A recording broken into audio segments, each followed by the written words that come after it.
So let's start with the introduction. Youssef, you have had an extremely impressive career at such a young age.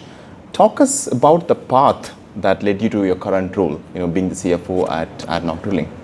Absolutely. So I think obviously I was extremely fortunate. So I started my career first with an internship with Q Invest, which is the largest investment bank out of Doha in Qatar when I was in university.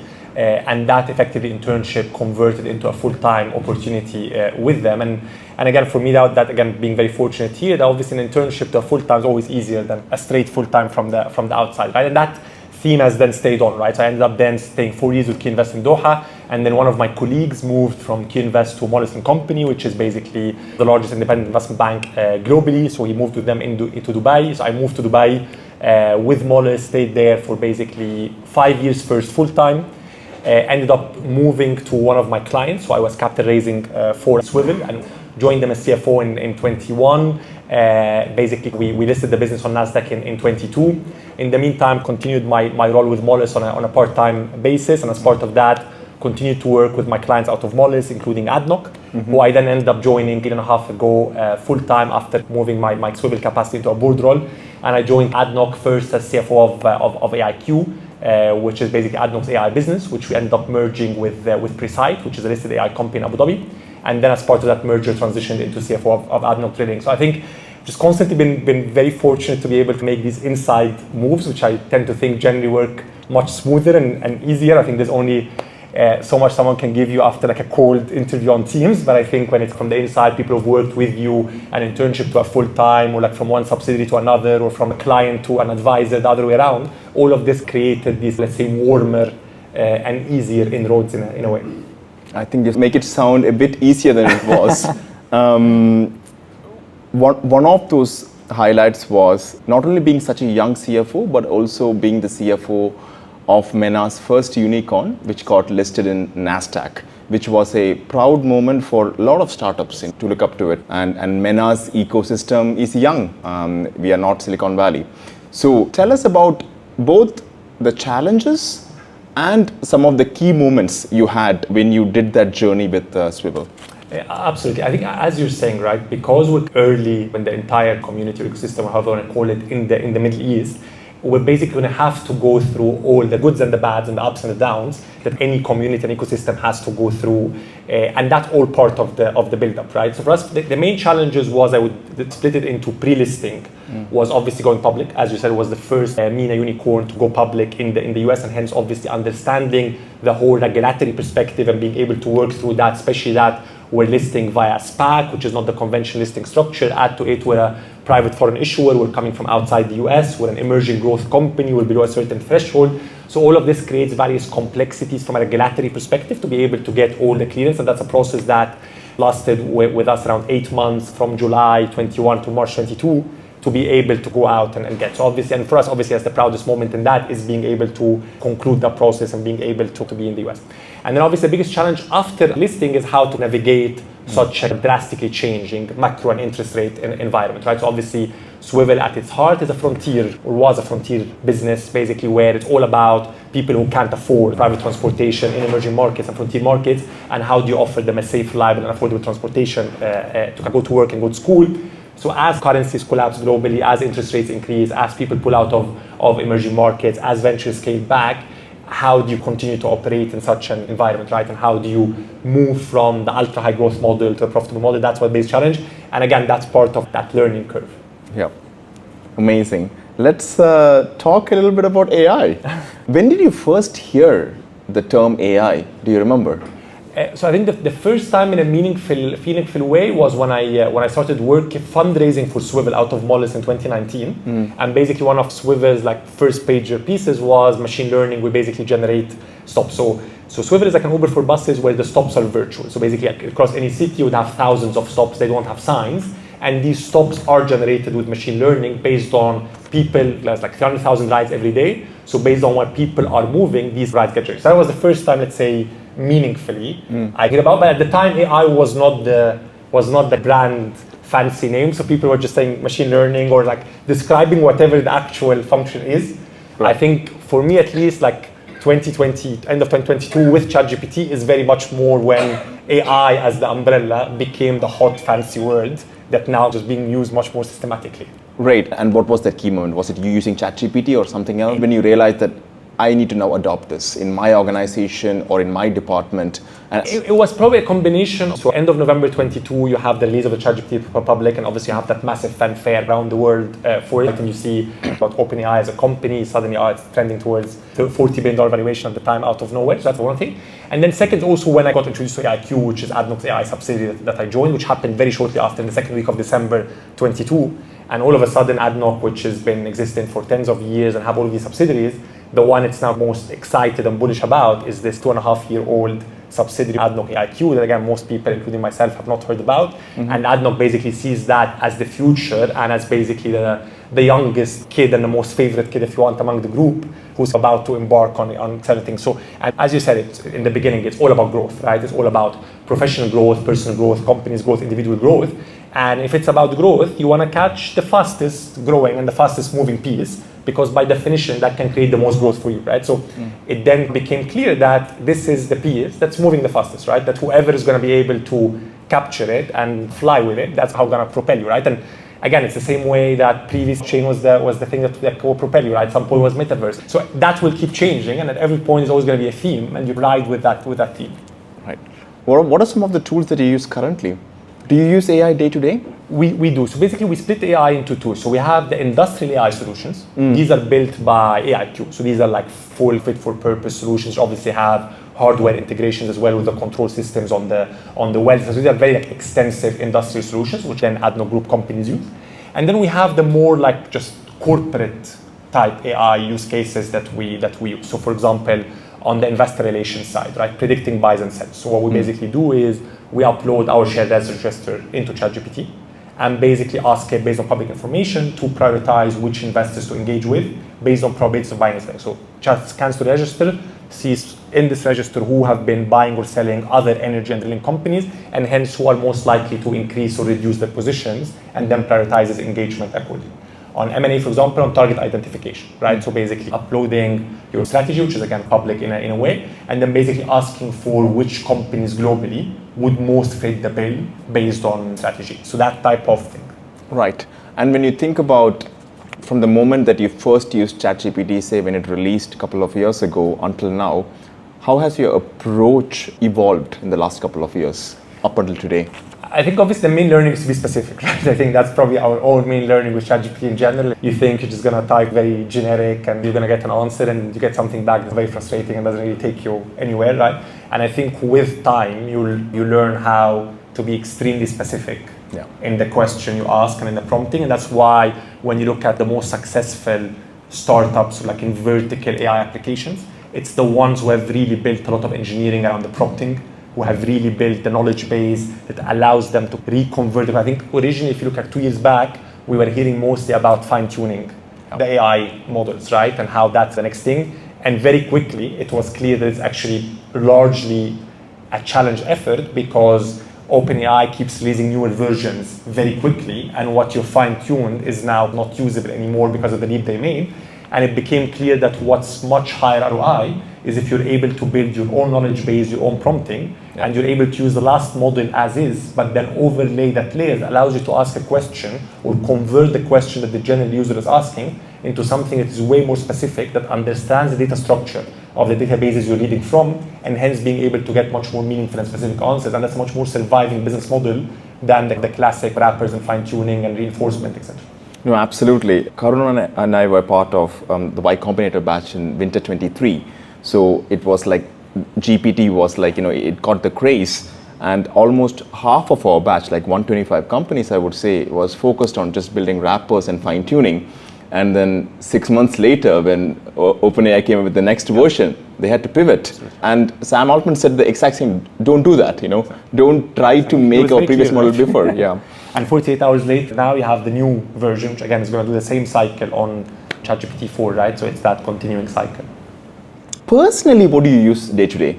Do you, let's say, for emails, for example, do you use ChatGPT? No. To be honest, for me, it's not. Obviously, some people do that, and it depends on also like how frequently you use emails and what's the ROI on emails. Of course, if you're in sales doing cold calling, of course you use AI for emails, right? Because that's by definition the tool that you're using to bring in money on a day-to-day and convert. Hence, you need to super optimize the email.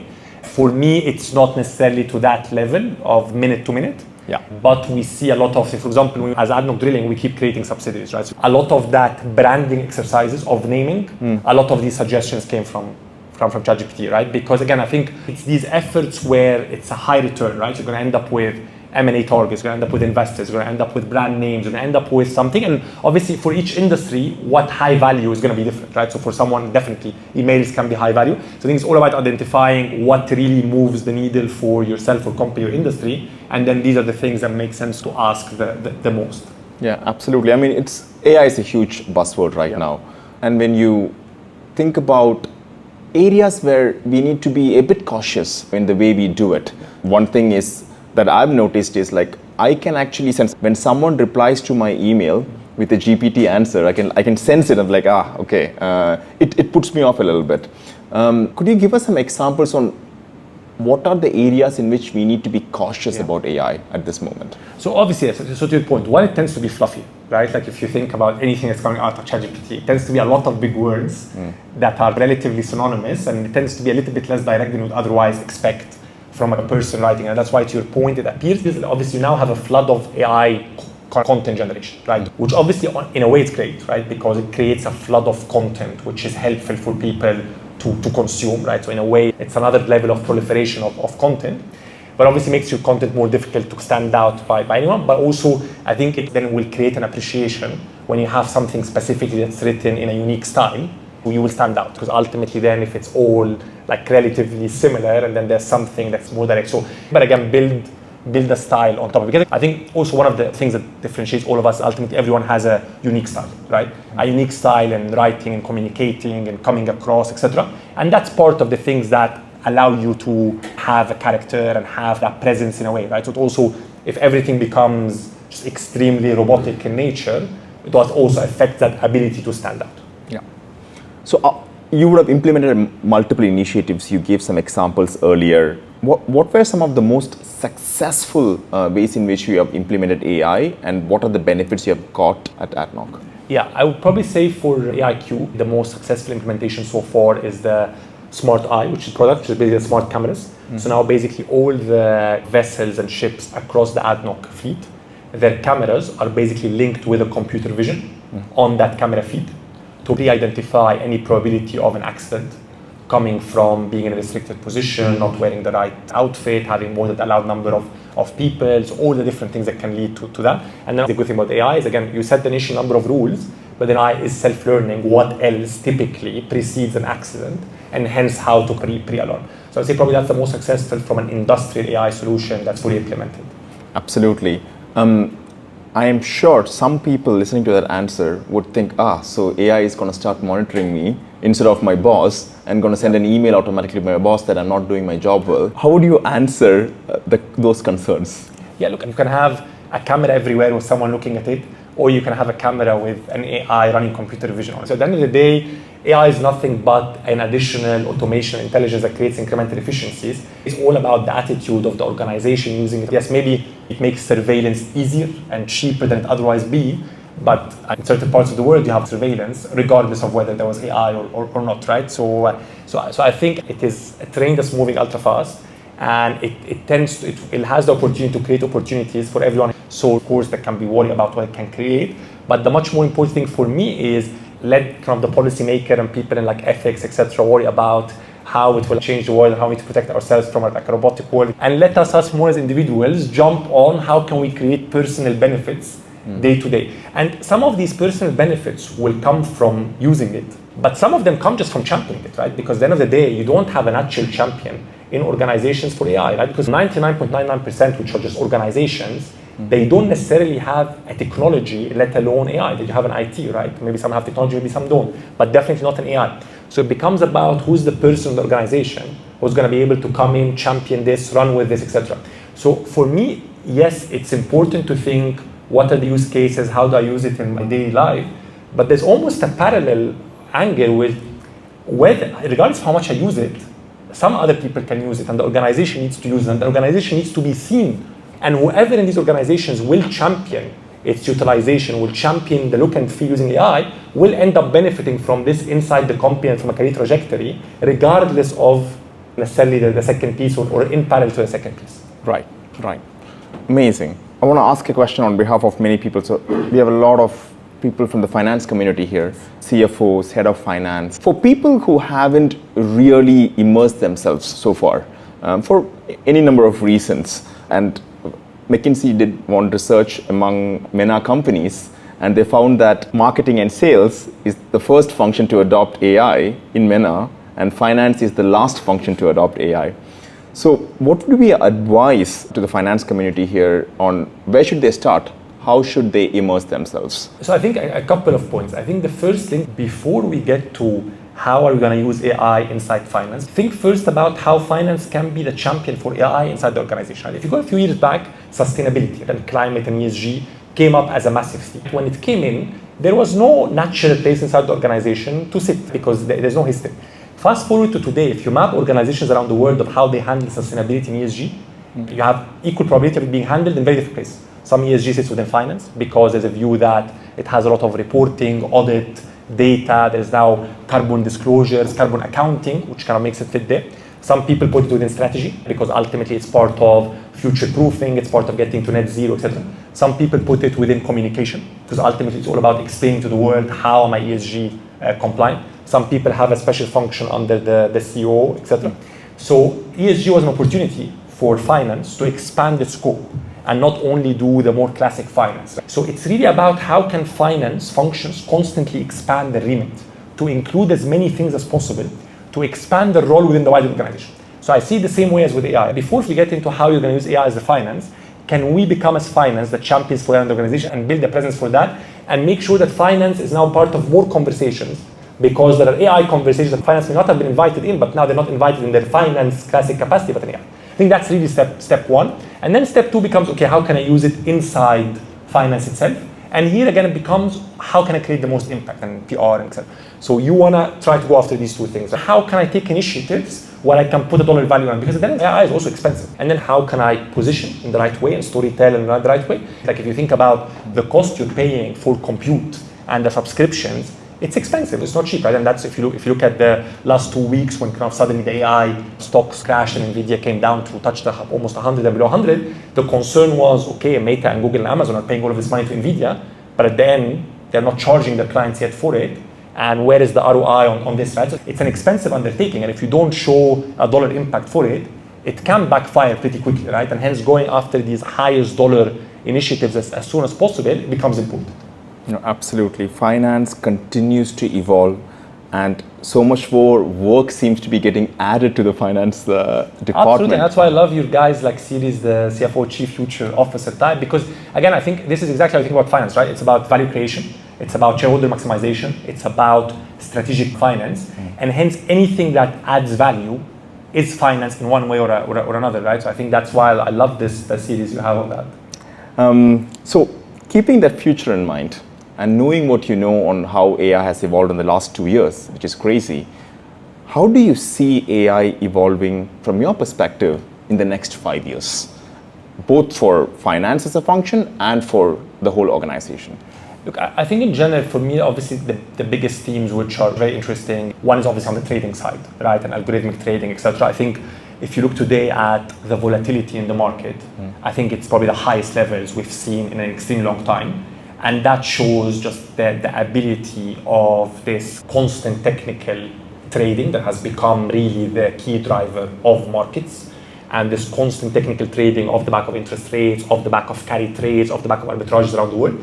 And that will only amplify. And the more and more of that trading is going into robotic trading, is going into AI, the more that will continue to happen, and we'll continue to see these extremely high levels of volatility, profit taking, technical trading, etc. So I think that's one area that will continue to evolve quite a lot.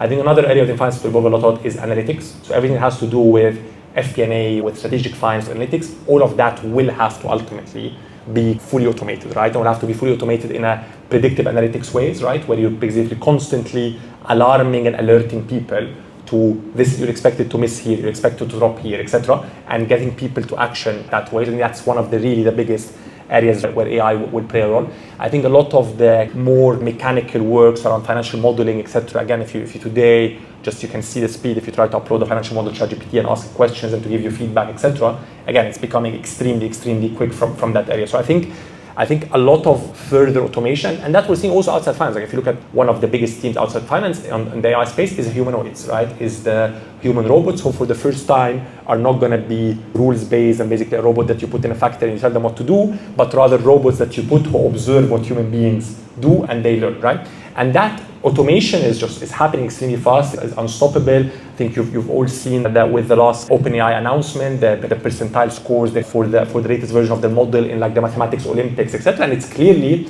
going at a level that is completely unprecedented, right?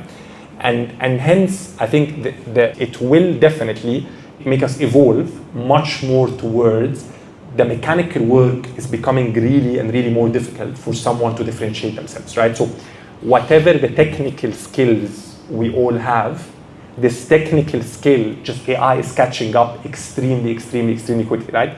But where AI is not catching up quickly because we're still behind on the more kind of the unstructured learning. So AI is on empathy, on EQ, on communication, on storytelling, etc. That's where maybe it closes the gap quickly, but as it stands, it's still far.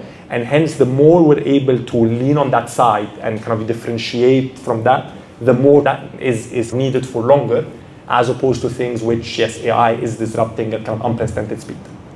Thank you. It's very energetic to hear your optimism. I love it. Wonderful. Youssef, I think with that, let's close it. Pankaj, maybe you know. Thank you so much. And I understand some of you have been celebrating yesterday as well, right? So happy celebrations. Whoever was celebrating yesterday. Yes. Thank you.